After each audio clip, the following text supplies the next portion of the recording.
Today we have Marti Konstant of Constant Change with us. Thank you so much for joining us, Marti. Hi, Gabby. So happy to be here. So happy to have you. And like I said, your post-it notes are great. I'm excited to hear how it applies to your business. So just go ahead and tell us, how you got to where you are today, and even sometimes where you had to pivot or any just big points in your career and in your life. So something that Anna always says is having a really good answer to that type of a question. How did you get to where you're at? Mm-hmm. And a lot of people ask me that. How did you focus on the topic of agility, Marti? I am a workplace futurist concentrating on career agility and workforce agility. But the story goes back many years. I was 13 years old. Wow. And I was immobilized. I was diagnosed with a crooked spine, otherwise known as scoliosis, which was a very scary term at the time. And I wore a body brace that extended from my chin all the way down to my hips. I had about 10 pounds of hardware on me, all as I was entering high school. And the John Hughes movies at the time that were featuring anxious teenagers showed a person in one of their movies with a girl with a brace. And guess what they did to her? They made fun of her and they excluded her. So I learned at a very young age what it was like to have something thrown at you. And I didn't just wear that brace for 1 year. I didn't wear it for 2 years. I wore it for 1,277 days. Wow. So I had a choice, Gabby. I could either adapt to my current circumstances and figure out what it was that I could control. So I couldn't go to the dances and the football games and the things that required a certain level of mobility. But what I did have control over was my mindset. Right. I didn't get into it right away, but I eventually figured out that adapting to my circumstances and making the best of them and studying hard and finding friends that accepted me for who I was going to be my avenue to adapt and have a good life. And I'm happy to say I got into several colleges of my choice as a result of all the studies. And I think learning something at a very early age, the importance of flexibility, agility, and mobility was an important thing to learn. And it's interesting, fast forward many years later, I applied this concept of adaptability and agility as it relates to the job search. And I have other stories, but we're going to stop there. And so definitely interested to hear as far as what made you so focus specifically on agility. I know you kind of just mentioned it, but even just the word choice, why was that kind of the word choice that you went with? That's also a fun story. I worked in tech companies for several jobs out of college, and I worked in design and marketing, and the people that I worked with, the engineers, were into the agile software development process. And you'll notice my sticky notes. That's where I get some of my ideas from, how they used to manage projects. So they had project management involved, and they used agile processes to develop their software, like Netflix, for instance. It's iterations every day. It's not something that they wait to change until later. It's adaptive, it's iterative.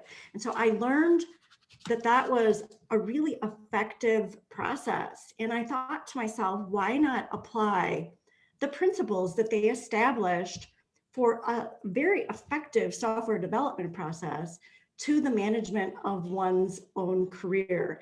And I had this idea 10 years ago.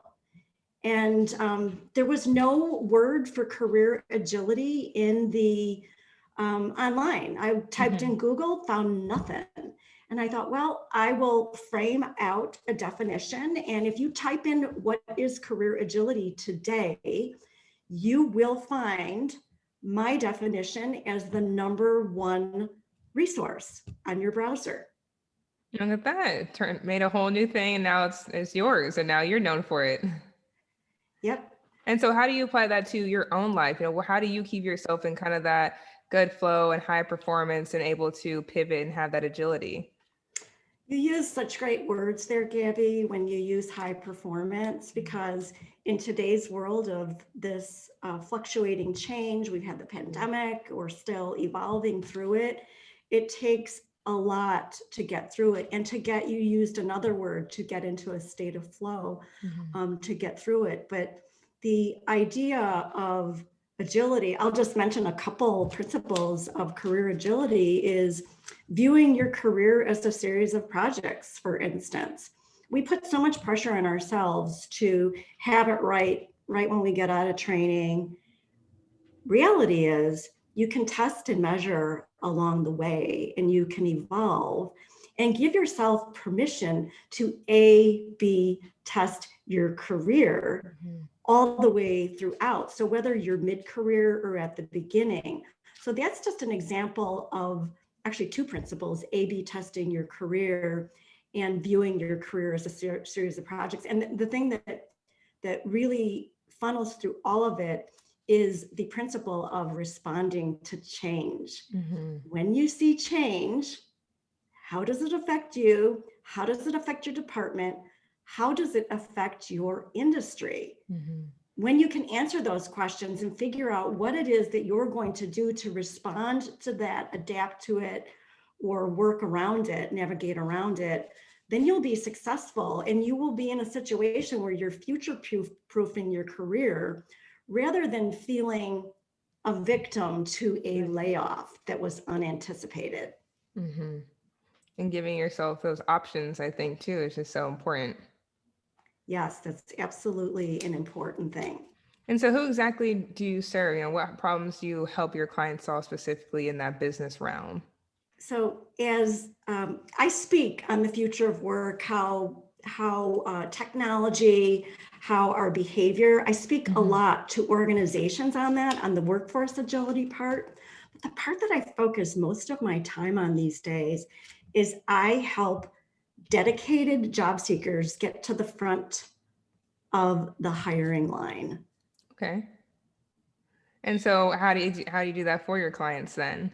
There's a coaching methodology and a process that I use with these types of people. And the people that I think are the most exciting for me, there's a lot of people right in college right now. I speak to a lot of universities, but the ones that are finding it very challenging are the ones with a lot of experience. They don't know what to do with it. You might think, well, that would be a great thing to have a lot of experience, but it can be overwhelming to edit those experiences in a way that's digestible to the people that you're interviewing with. Right. You can come on a little strong with all of that experience. Just spewing it out. Yeah, if you're spewing it out and you're not narrow, I say narrow cast that from a branding perspective.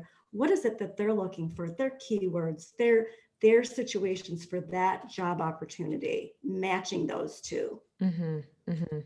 And then it's so important too for obviously say college graduates. I think that's something that a lot of people miss is not only how to interview, but like you said, specifically people with a lot of experience and trying to find a way to narrow it down to get the attention, but also show like all the things you can do.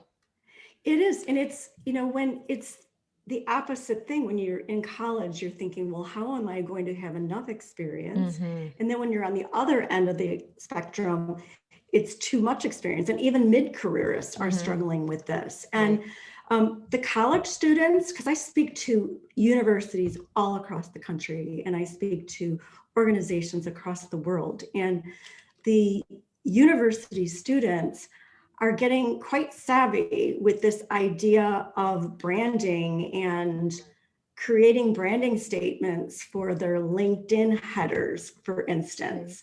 They're not just leaving a generic backdrop behind their photo of themselves. They're actually putting their branding statement right there front and center about what they're good at or what they're looking for.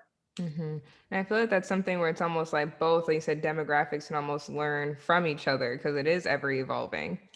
It is, and it is a blended workplace, and Mm-hmm. it's been shown over and over that the best teams that work in industry and the best products that are designed are created through diverse teams. Mm-hmm. It's diversity of everything, of Right. culture and spirit, and age diversity is a huge part of that.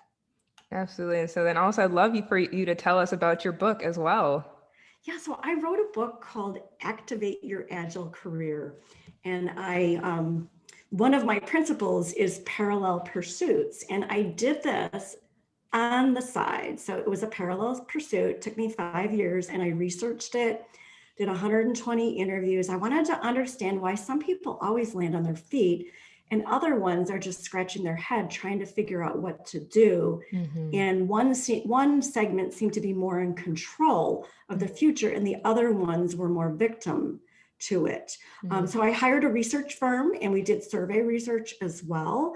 And the entire book is a series of stories about people just like you and me that have navigated through their careers and made some of these decisions. And they are the people that taught me the principles that were included in the model that are very effective for the rest of us. And so where can our listeners go to purchase that book? Yeah, they can go to Amazon. I'm the only Marti Konstant in the world and the only one on Amazon. And if they type in Activate Your Agile Career, it comes in Audible, ebook, and the regular book. I was on the fence on the Audible, but I realized my own behavior was that I was listening to more of my books than reading regular books. Right. It's So give the it to the readers workout. too. Yeah, it's the workout and all that kind of stuff. So I published the Audible book a year later, and it's been a tremendous opportunity, and that's where universities and organizations are finding me and seeing my definition. And there's a number of organizations that are citing my definition of career agility right in their internal corporate training because they want to keep their people current too. Absolutely. And then in general, for any information, it's martikonstant.com. It is martikonstant.com, all one word, and it's Marti with an I. And Constant with the K. And it's Which I Constant love with a K, which is memorable. And there's also something that people want to say, well, how can I learn more? Another thing is on LinkedIn, I'm in a beta program for LinkedIn newsletters, and I've got 27,000 subscribers now on my newsletter called Agility Think. So it's about all things. It's not just jobs. It's thinking about how you apply it to your life, how organizations can think about it. It talks about the future of technology and how technology and things like AI, VR, and AR are going to impact us not just 5 years from now, but in 2 years from now. We're gonna have real virtual learning, not just the ones that are on Zoom and other platforms. Wonderful. Marti Konstant, thank you so much for joining us today and sharing all of that. I really, really appreciate it. Okay, thank you, Gabby.